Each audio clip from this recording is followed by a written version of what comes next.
अमृतुल classes में आप सभी का स्वागत करते हैं। इसके पहले वाली वीडियो में हम लोगों ने पास्ट परफेक्ट टेंस का अध्ययन किया था और पूरा समझा था कि क्या उसका प्रारूप होता है, उसका हिंदी से इंग्लिश में ट्रांसलेशन करने का क्या सिस्टम होता है। अब उसी कड़ी को आगे बढ़ाते हुए हम लोग पास्ट परफेक्ट कंटीन्यूअस टेंस का अध्ययन करेंगे। देखिए, पास्ट परफेक्ट कंटीन्यूअस टेंस की पहचान और सहायक क्रिया, हेल्पिंग वर्ब, मेन वर्ब, सबका क्या सिस्टम होता है, क्या होता है, सब कुछ हमने यहाँ पे लिखा है। आइए समझते हैं इसे। वाक्यों के अंत में रहा था, रही थे, रहे थे आदि शब्द समूह आते हैं। पास्ट परफेक्ट कंटीन्यूअस टेंस का जो भी वाक्य होगा उनमें वाक्यों के अंत में रहा था, रही थे, रहे थे आएंगे। अच्छा, एक बात और है कि पास्ट कंटीन्यूअस टेंस में भी यही शब्द समूह आते हैं, लेकिन डिफरेंस क्या है कि पास्ट कंटीन्यूअस टेंस में वाक्यों में समय नहीं दिया रहता है, जबकि प्रायः कार्य के होने की अवधि दी होती है। अर्थात समय दिया रहेगा कि कार्य कब से कब तक हुआ, या कार्य कब से हो रहा है, या कार्य कितनी देर तक हुआ है। जैसे वह दिन भर वह रात भर पढ़ रही थी, वह रात भर पढ़ रही थी, वह सुबह से खेल रहा था। तो यहाँ कार्य की अवधि दी है, तो यहाँ पर पास्ट परफेक्ट कंटीन्यूअस टेंस होगा। अगर कार्य की अवधि नहीं दी रहेगी तो कौन सा टेंस होगा? Past continuous tense. सहायक क्रिया के रूप में हेल्पिंग वर्ब, सहायक क्रिया के रूप में हैड बीन, हेल्पिंग वर्ब के रूप में हैड बीन, और मेन वर्ब में आईएनजी। देखिए, कंटीन्यूअस है तो आईएनजी, परफेक्ट केवल रहता है तो मेन वर्ब की थर्ड फॉर्म। सहायक क्रिया के रूप में हैड बीन, मेन वर्ब के रूप में आईएनजी। अब हम सीधे अफर्मेटिव सेंटेंस पे चलेंगे और वहाँ उसका स्ट्रक्चर देखेंगे और उसके कुछ एग्जाम्पल का अध्ययन करेंगे। देखिए, आज थोड़ा सा परिवर्तन हमने ये किया है, असर्टिव सेंटेंस लिखा है। असर्टिव सेंटेंस लिखने का एक ही कारण है कि असर्टिव के अंतर्गत सकारात्मक और नकारात्मक, अफर्मेटिव और निगेटिव दोनों वाक्य आते हैं। तो इसीलिए इसका स्ट्रक्चर आप लोग देखेंगे। यदि इसका स्ट्रक्चर देखिए, सबसे पहले सब्जेक्ट आया है, फिर हेल्पिंग वर्ब, फिर नॉट को हमने ब्रैकेट में रखा है। जैसे हम इंट्रोगेटिव में करते थे वैसे यहाँ पे नॉट को ब्रैकेट में इसलिए रखे हैं कि यदि वाक्य सकारात्मक अफर्मेटिव सेंटेंस का रहेगा तो नॉट तो वाक्य में आएगा नहीं, इसलिए उसका प्रयोग नहीं करेंगे। ठीक है, यदि नकारात्मक वाक्य निगेटिव सेंटेंस है तो नॉट का प्रयोग करेंगे। फिर उसके बाद मेन वर्ब हमने रखा है, फिर ऑब्जेक्ट, उसके बाद फॉर अथवा सिंस का प्रयोग, फिर टाइम, फिर अदर जो कुछ भी रहेगा उसका प्रयोग। अर्थात देखिए, सबसे पहले subject, helping verb, not bracket में है, plus main verb, plus object, for अथवा सिंस, टाइम, अदर। जब समय दिया रहेगा तो फॉर अथवा सिंस का प्रयोग करेंगे। फॉर अथवा सिंस का प्रयोग हमने पिछली वीडियो में आप लोगों को बताया था कि सिंस पॉइंट ऑफ टाइम के लिए, फॉर पीरियड ऑफ टाइम के लिए। जहाँ एक निश्चित समय दी रहेगी वहाँ पे सिंस का प्रयोग, और जहाँ अनिश्चित समय रहेगी वहाँ पे फॉर का प्रयोग। असर्टिव सेंटेंस, इसके अंतर्गत अफर्मेटिव और नेगेटिव दोनों आते हैं। देखिए, मैं कल 2 बजे से एक पुस्तक पढ़ रहा था। ये अफर्मेटिव सेंटेंस का एग्जाम्पल है, असर्टिव के अंतर्गत अफर्मेटिव का। मैं कल 2 बजे से एक पुस्तक पढ़ रहा था। देखिए, यहाँ पे समय दिया है 2 बजे से। अगर यही समय नहीं रहता, मैं कल से एक पुस्तक पढ़ रहा था, पूरा इसे अगर हटा दीजिए, मैं एक पुस्तक पढ़ रहा था, तो एक कंटीन्यूअस का हो जाता। लेकिन यहाँ पे एक समय दिया है और समय देने के चलते एक क्या हो जाएगा? पास्ट परफेक्ट कंटीन्यूअस टेंस हो जाएगा। अब इसका अनुवाद करेंगे तो एस्टरडे, सबसे पहले कल की अंग्रेजी एस्टरडे, फिर देखिए सब्जेक्ट आया आपका, फिर क्या आया? सब्जेक्ट, फिर देखिए helping verb had been, helping verb had been. वाक्य अफर्मेटिव है तो नॉट का प्रयोग करेंगे नहीं। एस्टरडे आई हैड बीन, उसके बाद मेन वर्ब, पढ़ना है मेन वर्ब रीड, तो रीड में क्या जोड़ेंगे ing। Yesterday I had been reading, देखिए रीड में ing जोड़े हैं क्योंकि इसके मेन वर्ब में ing जुड़ती है और हेल्पिंग वर्ब के रूप में had been. Yesterday I had been reading a book, देखिए ऑब्जेक्ट। सिंस 2 o'clock लिखा है कि 2 बजे से, तो 2 बजे तो एक निश्चित समय है ना, तो कब से पढ़ रहा था 2 बजे से। Yesterday I had been reading a book since 2 o'clock। फिर से एक बार देख लीजिए स्ट्रक्चर में, सबसे पहले सब्जेक्ट हेल्पिंग वर्ब, उसके बाद not main verb object for अथवा सिंस टाइम अदर। एक चीज़ और, असर्टिव सेंटेंस के अंतर्गत अफर्मेटिव और निगेटिव दोनों आते हैं। अब अगला एग्जाम्पल देखते हैं।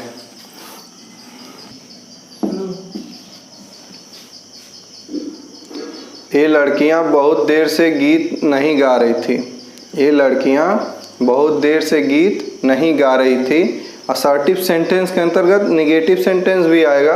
देखिए ये लड़कियां बहुत देर से गीत नहीं गा रही थी। अब नहीं आ गया तो नहीं के लिए देखिए सबसे पहले हमने कहा था कि सब्जेक्ट लिखेंगे। देखिए सबसे पहले सब्जेक्ट, फिर हेल्पिंग वर्ब हैड और बीन। जब 2 हेल्पिंग वर्ब रहेंगी तो उनके बीच में लगेगा, पहली वाली के बाद में दूसरे के पहले बीच में। दिस गर्ल्स हैड नॉट, देखिए नॉट बीच में लगा है। This girls had not been singing, sing में ing। This girls had not been singing for a long time. For क्यों यहाँ पे लगा फॉर क्यों लगा यहाँ पे? बहुत देर से गीत गा रही थी। कितनी देर से नहीं पता, समय कुछ नहीं, बहुत देर से पता नहीं, 2 दिन से गा रही थी, कब से, इसीलिए यहाँ पे फॉर लगा। This girls had not been singing for a long time. ये ठीक है। सुबह से वर्षा हो रही थी, अफर्मेटिव सेंटेंस है। सुबह से वर्षा हो रही थी। वर्षा के लिए, जहाँ बारिश यानी वर्षा के लिए सब्जेक्ट इट का प्रयोग करते हैं। It had been raining, rain में ing। It had been raining since morning, सुबह से, अर्थात निश्चित है, सुबह तो निश्चित है। It had been raining since morning. यहाँ देखिए सब्जेक्ट, ये आपका हेल्पिंग वर्ब, ये मेन वर्ब है, और ये क्या है सिंस, और ये टाइम। सुबह से वर्षा हो रही थी। It had been raining since morning. पूरा आपको समझ में आ गया होगा। अब हम लोग इंट्रोगेटिव सेंटेंस का स्ट्रक्चर देखेंगे और उसका एग्जाम्पल करेंगे। अब हम देखिए, हम लोग इंट्रोगेटिव सेंटेंस के फर्स्ट टाइप का अध्ययन करेंगे। फर्स्ट टाइप, जो वाक्य कब, क्यों, कैसे से शुरू होते हैं, अर्थात जो वाक्य क्वेश्चन वर्ड, प्रश्नवाचक शब्द से शुरू होते हैं। क्या से, जैसे क्या तुम सुबह से खेल रहे थे? क्या तुम सुबह से खेल रहे थे? Had you been playing since morning? क्या तुम सुबह से खेल रहे थे? देखिए had you been playing since morning. सबसे पहले हेल्पिंग वर्ब का प्रयोग करेंगे। देखिए हेल्पिंग वर्ब में हैड का प्रयोग सबसे पहले, उसके बाद सब्जेक्ट। हैड यू नॉट वाक्य में आया है, नहीं है। Had you been playing, main verb में ing, ऑब्जेक्ट है नहीं। फिर उसके बाद सिंस मॉर्निंग, सुबह के लिए मॉर्निंग का प्रयोग। Had you been playing since morning. Structure के एकदम आधार पे हमने लिखा है। देखिए सबसे पहले हेल्पिंग वर्ब आई है, फिर सब्जेक्ट आया है, फिर हेल्पिंग वर्ब मेन वर्ब में ing, फिर सिंस का प्रयोग, फिर मॉर्निंग। क्या तुम सुबह से खेल रहे थे? Had you been playing since morning. एक एग्जाम्पल और देखिए इंट्रोगेटिव का। क्या वह 1995 से यहाँ नहीं रह रहा था? क्या वह 1995 से यहाँ नहीं रह रहा था? तो वह क्या हैड ही नहीं रह रहा था। स्ट्रक्चर में देखिए सब्जेक्ट के ठीक बाद नॉट का प्रयोग। Had he not been living, had he not been living since morning, had he not been living here, had he not been living here, यहाँ की अंग्रेजी हियर सिंस मॉर्निंग, क्या 1995 से यहाँ नहीं रह रहा था। ये देखिए इंट्रोगेटिव का फर्स्ट टाइप है। सबसे पहले हैड, फिर सब्जेक्ट, नॉट वाक्य में आएगा तो उसका अनुवाद करेंगे, बीन मेन वर्ब में आईएनजी, फिर ऑब्जेक्ट, फिर सिंस अथवा for plus time plus other. Since का प्रयोग पॉइंट ऑफ टाइम के लिए, फॉर का प्रयोग पीरियड ऑफ टाइम के लिए, अनिश्चितता के लिए फॉर और निश्चित समय के लिए सिंस। देखिए सुबह से सिंस आया है, 1995 निश्चित समय है, सिंस आया है। तो सॉरी एक चीज़ गलत हो गई, यहाँ मॉर्निंग नहीं रहेगा। सिंस 1995 अब सही है, समय 1995 दिया है तो सिंस 1995 क्वेश्चन मार्क। अब हम लोग इंट्रोगेटिव सेंटेंस के सेकेंड टाइप का अध्ययन करेंगे। अब देखिए इंट्रोगेटिव सेंटेंस का सेकेंड टाइप। इंट्रोगेटिव सेंटेंस का सेकेंड टाइप क्या होता है, जब क्वेश्चन वर्ड वाक्यों के बीच में आते हैं। जब क्वेश्चन वर्ड वाक्यों के बीच में आते हैं, जैसे यह लड़का 10 मिनट से क्या कर रहा है, यह लड़का 10 मिनट से क्या कर रहा है। देखिए क्या शब्द कहाँ आया है, वाक्य के बीच में। अब ऐसे वाक्यों का स्ट्रक्चर क्या होगा, सबसे पहले क्वेश्चन वर्ड, फिर हेल्पिंग वर्ब का हैड, हेल्पिंग वर्ब का हैड, और ठीक उसके बाद क्या आ जाएगा, सब्जेक्ट। अगर दो हेल्पिंग वर्ब है हैड और बीन तो सबसे पहले हैड, उसके बाद सब्जेक्ट, तब बीन। क्वेश्चन वर्ड के बाद हैड, फिर सब्जेक्ट, नॉट अगर वाक्य के अंतर्गत आया है तब इसका प्रयोग करेंगे अथवा नहीं। तो क्वेश्चन वर्ड के बाद हैड, फिर सब्जेक्ट, फिर नॉट प्लस बीन, फिर मेन वर्ब में आईएनजी, उसके बाद ऑब्जेक्ट, फिर सिंस अथवा फॉर का प्रयोग, पुनः टाइम और अदर। तो क्वेश्चन वर्ड के बाद हैड के बाद subject, not, been, main verb में आईएनजी, ऑब्जेक्ट, सिंस अथवा फॉर।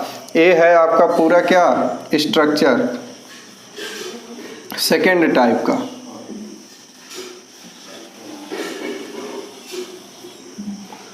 सेकेंड टाइप का ये पूरा क्या है स्ट्रक्चर है। इसी के आधार पर वाक्य का ट्रांसलेशन पास्ट परफेक्ट कंटिन्यूअस के इंट्रोगेटिव सेंटेंस के सेकेंड टाइप का ट्रांसलेशन इसी के आधार पर करेंगे। यह लड़का 10 मिनट से क्या कर रहा था। सबसे पहले क्या की अंग्रेजी लिखेंगे, व्हाट, इसके बाद had, what had this boy, यह है लड़का, what had this boy been doing, for लगाएंगे 10 मिनट से। अब 10 मिनट से पता नहीं किस 10 मिनट से, इसलिए फॉर लगाएंगे, अनिश्चित है।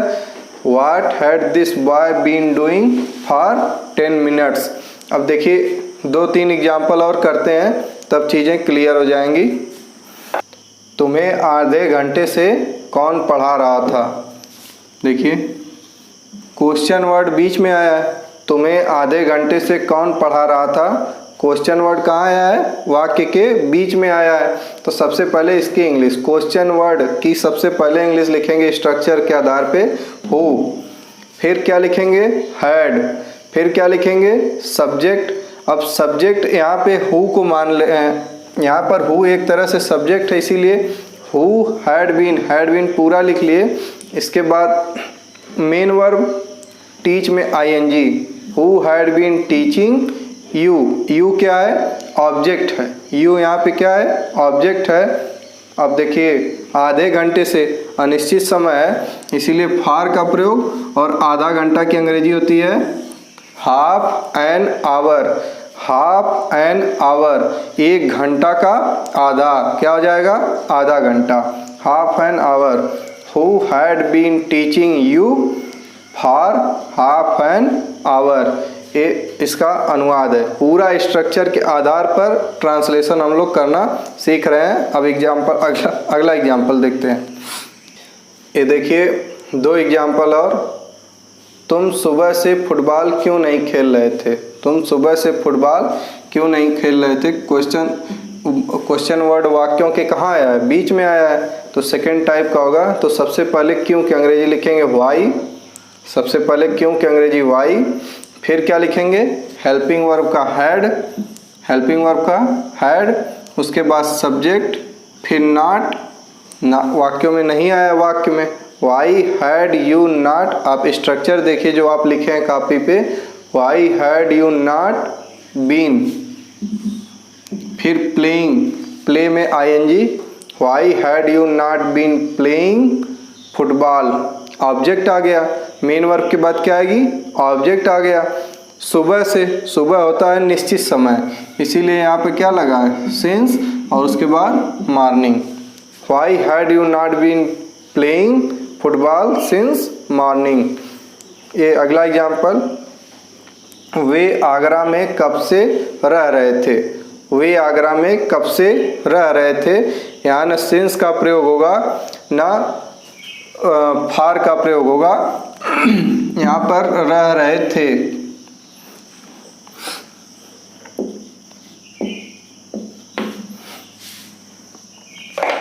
वे आगरा में कब से रह रहे थे, कब से, कितने समय से। अगर इसको थोड़ा सा मॉडिफाई करें अपनी भाषा में, तो वे आगरा में कितने समय से, कितने समय की, हाउ लॉन्ग, इसकी अंग्रेजी हाउ लॉन्ग। फिर देखिए helping verb, they been living, how long had they been living in Agra. How long had they been living in Agra. कब से की अंग्रेजी हमने लिखा हाउ लॉन्ग, हैड, फिर सब्जेक्ट आ गया आपका they, been living in Agra. तो मिला जुला के जितना भी हमने आपको बताया एग्जाम्पल और उसके रूल, इससे हमको लगता है कि आपकी जो सारी चीज़ें हैं क्लियर हो जाएंगी। उसके बाद आप एक्सरसाइज करिए अपनी कॉपी से, अपनी एक्सरसाइज बुक से इसको ट्रांसलेशन करना सीखिए। इन सारी चीज़ों को आप 2 से 3 बार वीडियो देखिए और इसको अपनी कॉपी पे नोट डाउन कर लेंगे, तो उससे आपको फ़ायदा रहेगा। अब इसके पास्ट परफेक्ट का हमने प्रेजेंट का सेगमेंट ख़त्म किया, फिर पास्ट का। अब हम अगली वीडियो में फ्यूचर इंडेफिनिट टेंस को लेकर आएंगे। बहुत बहुत धन्यवाद।